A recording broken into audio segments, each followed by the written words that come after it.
కష్టపడి పనిచేస్తే డబ్బులు వస్తాయి అని మీ నాన్న మీకు చెప్పారా? ఆయన మీకు అబద్ధం చెప్పారు. కష్టపడితేనే డబ్బులు వచ్చేటట్టయితే ఆ ఇటుకలు మోసే కూలి అందరికంటే కోటీశ్వరుడయ్యేవాడు. హార్డ్ వర్క్ ముఖ్యం, కానీ అది మాత్రమే మిమ్మల్ని ధనికుణ్ణి చేయదు. టీ హార్వెకర్ తన secrets of the millionaire mind బుక్లో క్లియర్గా చెప్పారు, మీరు పేదవారిగా ఉండడానికి కారణం మీ బద్ధకం కాదు, మీ సాఫ్ట్వేర్. మీ మెదడులో చిన్నప్పుడే ఒక రాంగ్ సాఫ్ట్వేర్ ఇన్స్టాల్ చేయబడింది. అది మిమ్మల్ని ఎంత కష్టపడినా పేదవారిగానే ఉంచుతుంది. ఈ వీడియోలో నేను ఆ సాఫ్ట్వేర్ని అన్ఇన్స్టాల్ చేయబోతున్నాను. ఈ 5 రూల్స్ పాటిస్తే మీరు నిద్రపోతున్నా సరే మీ బ్యాంక్ బ్యాలెన్స్ పెరుగుతుంది. ఇది గ్యారంటీ. అసలు ఈ రాంగ్ సాఫ్ట్వేర్ అంటే ఏంటి? టీ హార్వెకర్ దీన్ని మనీ థెర్మోస్టాట్తో పోల్చారు. మీ రూమ్ టెంపరేచర్ 24 డిగ్రీల దగ్గర సెట్ అయి ఉందనుకోండి, బయట ఎండగా ఉన్నా చలిగా ఉన్నా ఏసీ ఆన్ అయి మళ్ళీ 24 దగ్గరికే తెచ్చేస్తుంది. అలాగే మీ ఫైనాన్షియల్ థెర్మోస్టాట్ నెలకి 20,000 దగ్గర సెట్ అయి ఉంటే మీ చేతికి ₹1,00,000 వచ్చినా సరే ఏదో ఒక ఖర్చు వచ్చి మళ్ళీ మిమ్మల్ని ఆ 20,000 దగ్గరికే లాక్కొచ్చేస్తుంది. ఈరోజు మనం ఆ థెర్మోస్టాట్ని మిలియనేర్ మోడ్లోకి మార్చిపోతున్నాం. డొనాల్డ్ ట్రంప్ని తీసుకోండి. 90ల్లో బిలియన్ల డాలర్ల అప్పుల్లో కూరుకుపోయాడు. ఒక బిచ్చగాడి కంటే కూడా దారుణమైన స్థితి. కానీ కొన్నేళ్లలో మళ్లీ బిలియనీర్ అయ్యాడు. అదే ఒక సామాన్య వ్యక్తికి లాటరీ తగిలినా మళ్లీ పేదవాడిగానే మిగిలిపోతాడు. తేడా ఎక్కడుంది? రిచ్ పీపుల్ నమ్ముతారు, నా లైఫ్ అనే కారుకి స్టీరింగ్ నా చేతిలోనే ఉంది అని. పూర్ పీపుల్ నమ్ముతారు, నేను కేవలం ప్యాసింజర్ని, డ్రైవర్ ఎవరో నాకు తెలియదు అని. మీరు విక్టిమ్లా ఆలోచిస్తే ఎప్పటికీ విక్టిమ్గానే మిగిలిపోతారు. బ్లేమ్ గేమ్ ఆడడం, కంప్లైంట్ చేయడం, సాకులు చెప్పడం, ఇవి పేదరికానికి financial cancer. Rich mindset ఉన్నవాళ్లు బాధ్యత తీసుకుంటారు. స్టాక్ మార్కెట్ పడిపోయినా, బిజినెస్ లాస్ అయినా నెక్స్ట్ ఏంటి అని ఆలోచిస్తారు తప్ప వై మీ అని ఏడవరు. మీకు డౌట్ రావచ్చు, అన్నా మరి మా ఆఫీస్లో పాలిటిక్స్ ఉన్నాయి, మా ఇంట్లో సమస్యలున్నాయి, అవన్నీ నా తప్పేనా అని. వినండి, సిచ్యువేషన్ మీ చేతిలో లేకపోవచ్చు, కానీ దానికి మీరు ఎలా రియాక్ట్ అవుతారన్నది 100% మీ చేతిలోనే ఉంది. మీరు రియాక్ట్ అవుతున్నారా లేక రెస్పాండ్ అవుతున్నారా? అదే మీ ఫ్యూచర్ని డిసైడ్ చేస్తుంది. రేపు ఉదయం లేవగానే ఒక పని చేయండి. వచ్చే 7 రోజుల పాటు నో కంప్లైంట్ ఛాలెంజ్ తీసుకోండి. ట్రాఫిక్ గురించి, గవర్నమెంట్ గురించి, మీ జీతం గురించి ఒక్క నెగటివ్ మాట కూడా మాట్లాడకూడదు. ఎప్పుడు కంప్లైంట్ చేయాలనిపించినా మీ గొంతు నుంచే ఒక ప్రశ్న రావాలి, దీనిని మార్చడానికి నేనేం చేయగలను? ఒక ఫుట్బాల్ మ్యాచ్ ఊహించుకోండి. ఒక టీం కేవలం గోల్స్ పడకుండా డిఫెన్స్ మాత్రమే ఆడుతోంది. గెలవడానికి ఆడట్లేదు, ఓడిపోకూడదని ఆడుతోంది. వాళ్ళు గెలిచే ఛాన్స్ ఉందా? అస్సలు లేదు.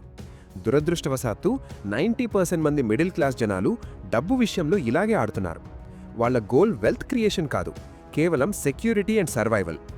రిచ్ పీపుల్ మనీ గేమ్ని గెలవడానికి ఆడతారు. వాళ్ళ ఫోకస్ నెట్ వర్త్ని పెంచడం మీద ఉంటుంది. పూర్ పీపుల్ ఓడిపోకూడదని ఆడతారు. వాళ్ళ ఫోకస్ కేవలం బిల్స్ కట్టడం మీద ఉంటుంది. మీరు నక్షత్రాల వైపు గురిపెడితే కనీసం చంద్రుడి వరకైనా వెళ్తారు. మీరు సీలింగ్ వైపు గురిపెడితే ఎక్కడికి వెళ్తారు? కానీ రిస్క్ తీసుకుంటే ఉండది కూడా పోతుందేమో అనే భయం మీకుండొచ్చు. నిజమే, కానీ రిస్క్ తీసుకోకపోవడమే ఈ రోజుల్లో అతిపెద్ద రిస్క్. సేఫ్గా ఆడడం అంటే స్లోగా చనిపోవడమే. ఇన్ఫ్లేషన్ అనే రాక్షసుడు మీ డబ్బుని ప్రతిరోజు మింగేస్తున్నాడు. బ్యాంక్లో డబ్బు దాచుకోవడం సేఫ్టీ కాదు, అది గ్యారంటీడ్ లాస్. ఈరోజు రాత్రి ఒక పని చేయండి. మీ సేవింగ్స్లోంచి కనీసం 10% తీసి ఒక ఇన్వెస్ట్మెంట్ అకౌంట్లో వేయండి. ఆ డబ్బుని మీరు ఎట్టి పరిస్థితుల్లోనూ ఖర్చు పెట్టకూడదు. అది కేవలం ఇన్వెస్ట్ చేయడానికే. Stocks, mutual funds, gold bonds, ఏదో ఒక అసెట్ని కొనండి. జస్ట్ ఆ గేమ్లోకి ఎంటర్ అవ్వండి. ఒక లాంబోగినీ కార్ సిగ్నల్ దగ్గర ఆగింది. అక్కడ 2 రకాల రియాక్షన్స్ ఉంటాయి. ఒకడంటాడు, ఏ గడ్డి తిని సంపాదించాడో దొంగ నా కొడుకు. ఇంకొకడంటాడు, వావ్, వాడి హార్డ్ వర్క్కి ఇది రిజల్ట్, ఏదో ఒకరోజు నేను కూడా సాధిస్తాను. మొదటి వ్యక్తికి డబ్బంటే అసూయ, రెండో వ్యక్తికి డబ్బంటే స్ఫూర్తి. గుర్తుపెట్టుకోండి, మీరు దేన్నైతే ద్వేషిస్తారో అది మీ దగ్గరికి ఎప్పటికీ రాదు. హవాయిలో ఒక సామెతుంది, bless that which you want. మీకు ఒక అందమైన ఇల్లు కావాలంటే ఆ ఇల్లు ఉన్నవాళ్ళని చూసి ఆనందించండి. మీరు వాళ్ళని చూసి కుళ్ళుకుంటే మీ సబ్కాన్షియస్ మైండ్కి మీరు చెప్పేది ఒక్కటే, డబ్బున్నవాళ్ళు చెడ్డవాళ్ళు, నేను మంచివాణ్ణి, సో నేను డబ్బు సంపాదించకూడదు. ఇది ప్యూర్ ఫైనాన్షియల్ సూసైడ్.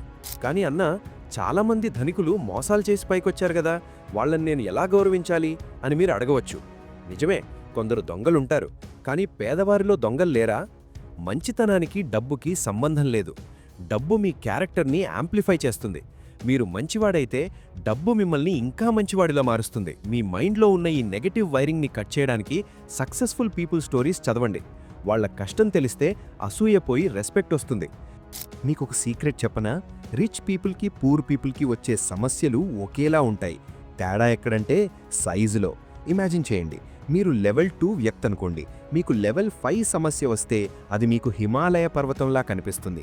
అదే మీరు గ్రో అయ్యి లెవెల్ 8 వ్యక్తిగా మారితే అదే సమస్య మీకు చిన్న రాయిలా కనిపిస్తుంది. మీకు జాబ్లో టెన్షన్ ఉందా? ఈఎంఐలు కట్టలేక చస్తున్నారా? అయితే నిజం వినండి, సమస్య మీ అప్పులు కాదు, సమస్య మీ బాస్ కాదు, సమస్య మీరే.